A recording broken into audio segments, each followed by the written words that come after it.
Marcus Ellison was 39 years old the evening a man he had never met put a hand across his face in front of 47 witnesses, none of whom knew that the parking lot outside held a Rolls-Royce Ghost registered to a holding company Marcus had quietly built over 11 years. He drove a 7-year-old Chevy Silverado to neighborhood events.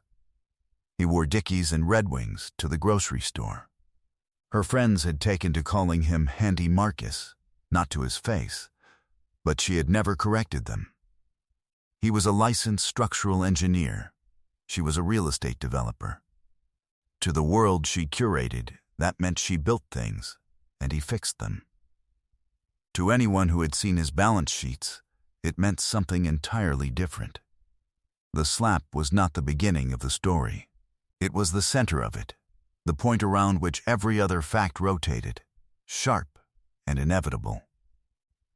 He had signed the marriage certificate 11 years ago in a Charlotte courthouse with $38 in his personal checking account and $1.4 million in a private trust his grandmother had established in his name before she passed.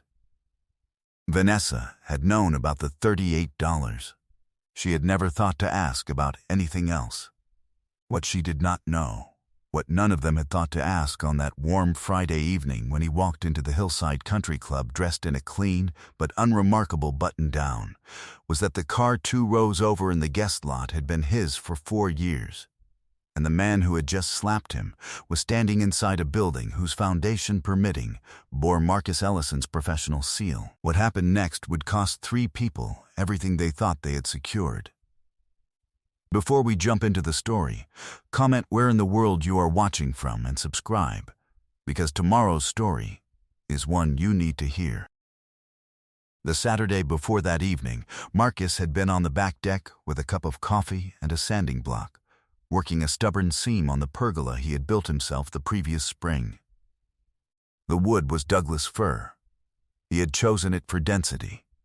He worked left to right, methodical, the way his grandmother Etta had watched him work since he was 12 years old, sanding the same workbench in her garage until the surface was smooth enough to read by touch. Etta used to say, "You can tell everything about a man by watching him finish something." She had passed 4 years ago, at 81, in the same house where she had raised him after his mother left. He thought about her often. He thought about her most when he was using his hands. The pergola joists were flush. The stain had taken evenly. He had built it for Vanessa, who had called it rustic, and smiled in the way she smiled at things that fell below her current ambitions. He had built it anyway.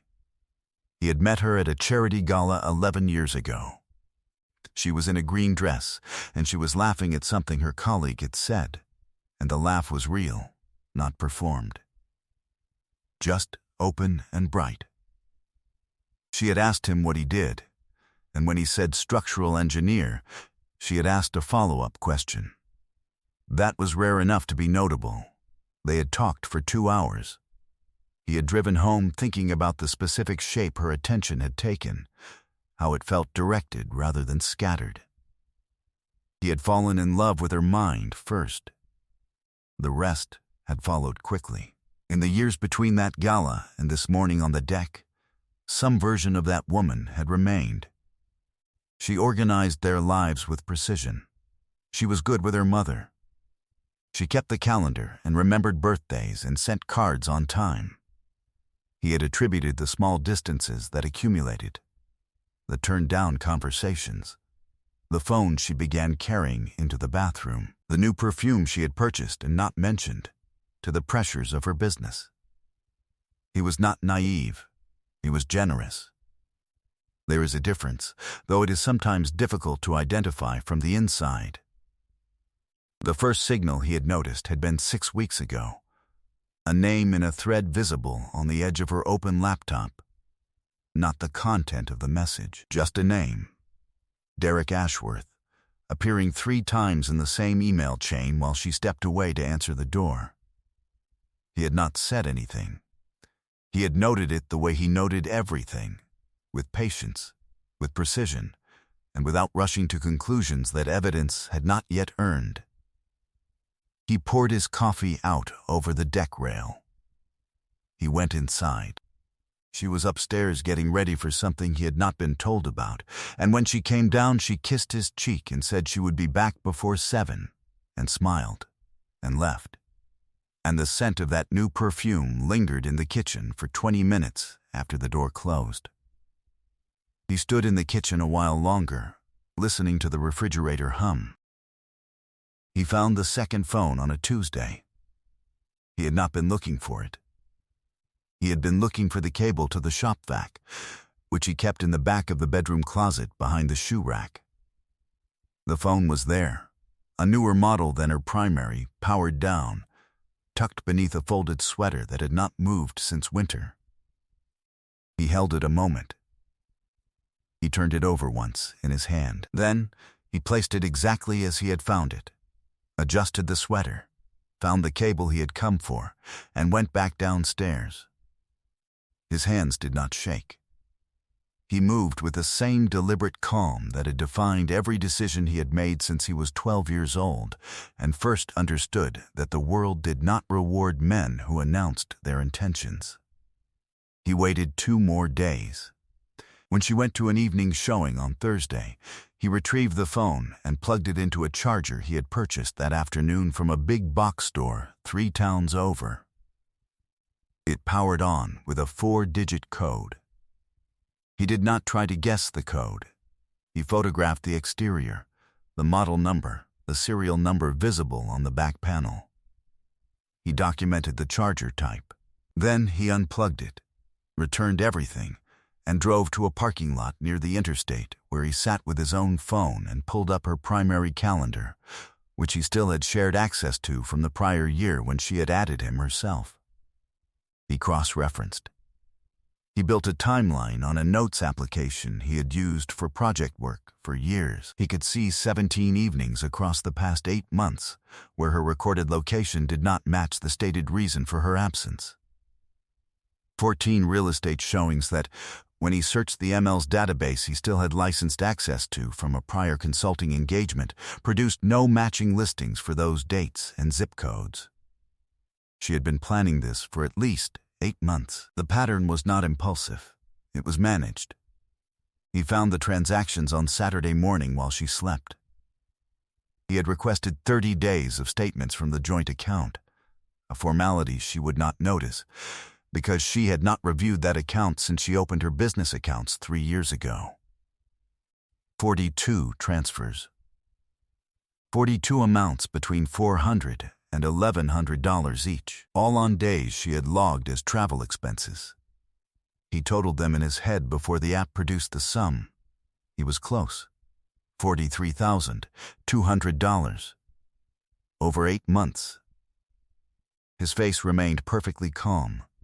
He opened a new folder on his laptop. He named it simply Vanessa. He made one call before he closed the laptop. "I need to see you Monday morning," he said. "I have something that requires your attention." The voice on the other end, a woman named Patricia Osai, whose name was on the door of a firm on South Tryon Street, said she would have her assistant confirm the time. Some things you do not rush. Preparation is the work.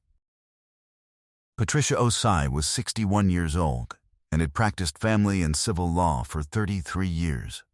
She had represented 3 of Marcus's professional associates and had been recommended to him by his financial advisor when Marcus had established his primary trust 4 years ago. She was small, impeccably dressed, and reviewed documents with the particular stillness of someone who had learned long ago that the facts of most situations were worse than they initially appeared. On Monday, she read through what he had printed. She made 2 additional requests: the original joint account opening documents and a copy of their marriage certificate. She set the papers down after 20 minutes and looked at him directly. The prenuptial agreement, she said, was signed before the commingling of your trust assets. The language is clean. Everything contributed to the joint account was hers to access. Everything held separately was not. She paused. Has she been advised that a trust exists? No, Marcus said. Patricia nodded the way people nod when they are confirming a calculation rather than processing a surprise. Then, we have work to do, she said. But the structure is sound. We protect the trust first, and then we let her finish building her case. He thanked her. He drove home. He made dinner and set the table, and they ate together, and she told him about a new development project near Concord, and he asked 2 or 3 interested questions, and he washed the dishes afterward. And she watched television, and by 10 o'clock, she was asleep. He went to his office and worked until 1 in the morning, finishing a load-bearing specification review for a commercial project in Greensboro that had nothing to do with any of this and that would be filed the following week regardless. Real power operated in quiet rooms. His uncle Lawrence had been the first person Marcus had called the Monday evening before he met with Patricia. Lawrence was 67, retired from the Postal Service, and had been the only adult male in Marcus's life with any continuity. He knew about the trust. He had been the one to deliver Etta's final letter, the one that had contained the account numbers and the name of the financial advisor Etta had used quietly for 20 years, building the trust from the proceeds of 3 properties she had purchased, renovated, and sold in the decades before anyone in the family had known to call it a strategy. Lawrence had listened to everything Marcus told him without interruption. Then he said, "You already knew. You were just waiting for it to finish its shape." "Yes," Marcus said. "Your grandmother would tell you, don't move until the foundation is set." He had not moved. That same week, Marcus reached out to a forensic accountant named Gerald Obie, who had assisted Patricia's firm on several prior matters. Gerald spent 48 hours reviewing what Marcus had compiled and added something Marcus had not found. Vanessa's business entity, a limited liability company she had opened 2 years into their marriage, had been filing operating expenses that included, in the prior tax year alone, $61,000 in receipts that appeared to have been fabricated. Among them were invoices from a staging company that did not have a registered business address, a landscaping contractor whose license number resolved to an expired permit, and a travel agency that had ceased operations before the dates listed on 2 of the receipts. More specifically, the LLC had received 4 payments from Derek Ashworth's development firm over the course of 9 months. The payments had been categorized as consulting fees. Gerald reviewed the scope of work documentation. There was none. She wasn't just moving money, Gerald told Patricia on a Thursday call that Marcus listened to from the chair across the desk. She was parking it. The week after that, Marcus drove home, kissed his wife's cheek, accepted a glass of wine she had poured without being asked, and listened to her describe the Hillside Country Club event she was co-hosting the following Friday. An open house, she called it. A welcome party for prospective members. "You should come," she said, and something in her expression as she said it suggested the invitation was more formality than request. "Sure," he said. "I'll be there." He drove his Silverado to the event. He wore the button down. He parked in the general lot and walked in through the main entrance. He noted the Rolls-Royce Ghost in the guest lot, his own vehicle, driven by his personal driver at his request, positioned 2 rows from the entrance of the club that Derek Ashworth's firm had developed 18 months ago, and whose foundation work had been overseen by a structural engineering consultancy that had subcontracted to Marcus Ellison's LLC. He had thought it was a reasonable touch. He walked inside. Derek Ashworth was 44 years old and had the particular confidence of a man who had never been in a room where his money was not among the largest in it. He wore the watch. He wore the shoes.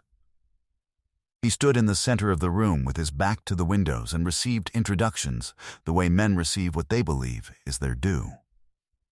He saw Marcus walk in and said nothing for several minutes. Then he crossed the room.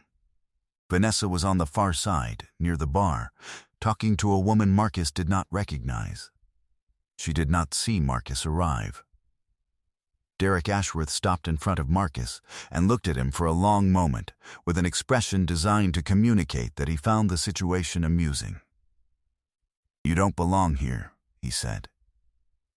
"I believe I was invited," Marcus said. What happened next lasted less than 2 seconds.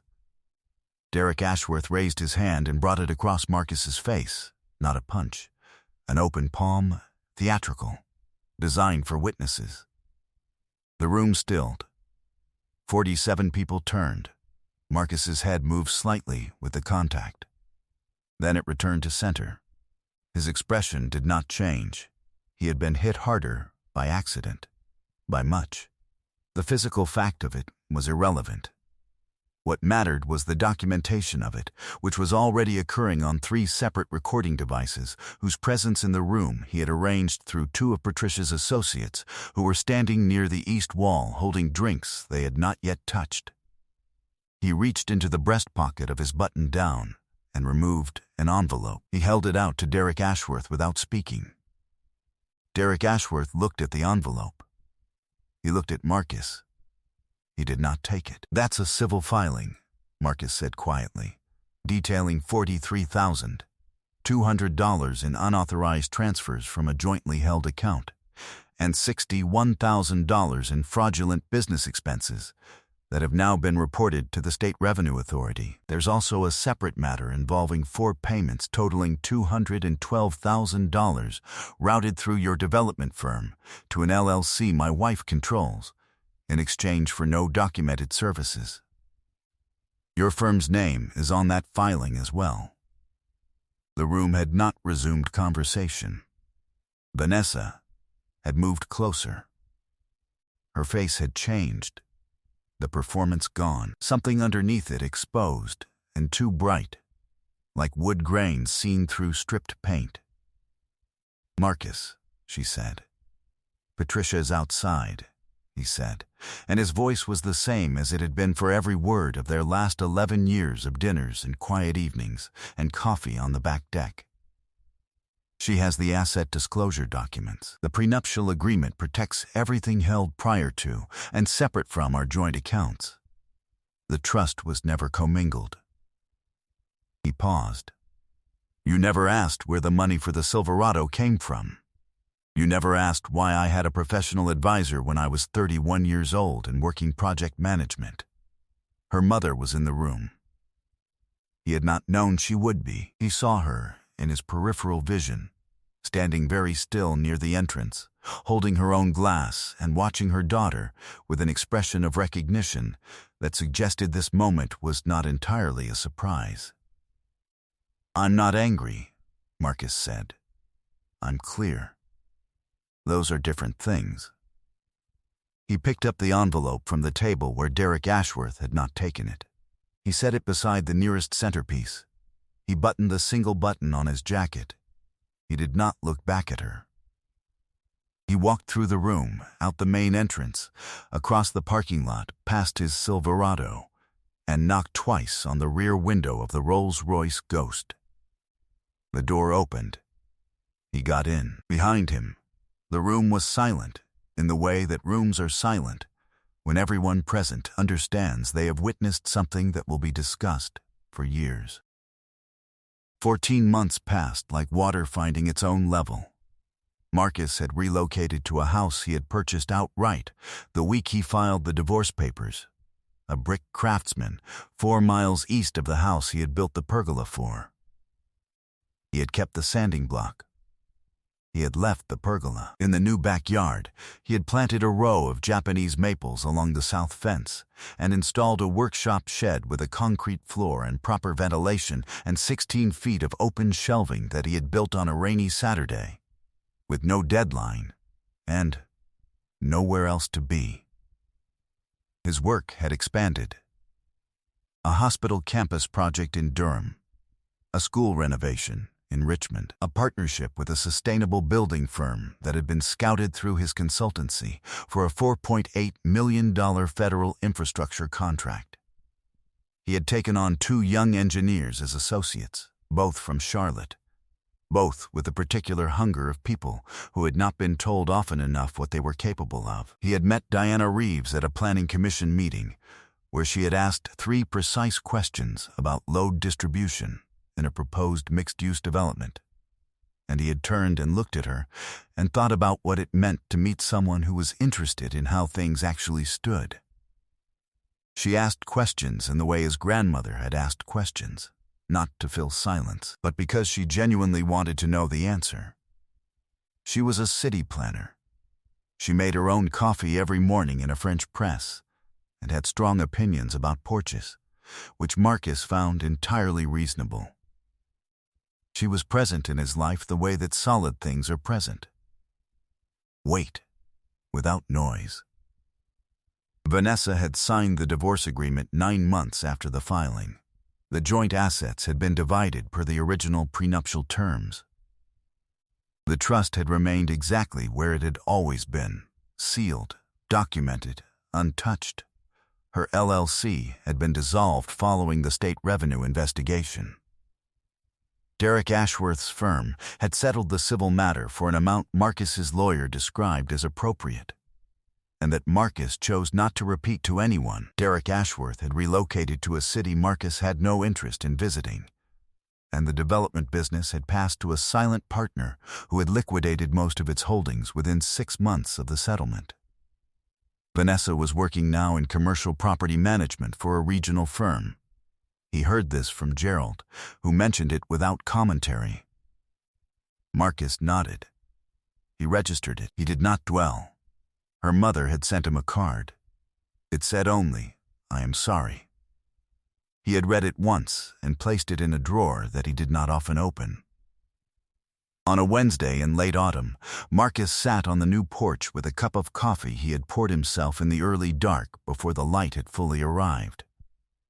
The Japanese maples had turned, deep red at the tips, orange moving inward, and the morning was cold enough that the coffee steamed against the air in small, quiet spirals. He could hear Diana inside, moving through the kitchen, the sound of her day beginning with the same unhurried intention as his own. The foundation of his life had been set before she had ever walked into it. She had simply recognized it for what it was. He thought about Etta. He thought about the sanding block and the Douglas fir, and all the things he had built for people who had not understood the care that went into them. And the things he had built for himself, slowly, without announcement, with the patience of someone who knew that everything worth keeping required time and attention, and the willingness to finish the work even when no one was watching. He held the mug in both hands. He was free. He was solvent. He was unbothered. Some things, he thought, were worth the patience to build right. I hope you enjoyed that one. Be sure to like the video and subscribe so you don't miss the next story. I've picked out 2 more for you that I think you'll really like.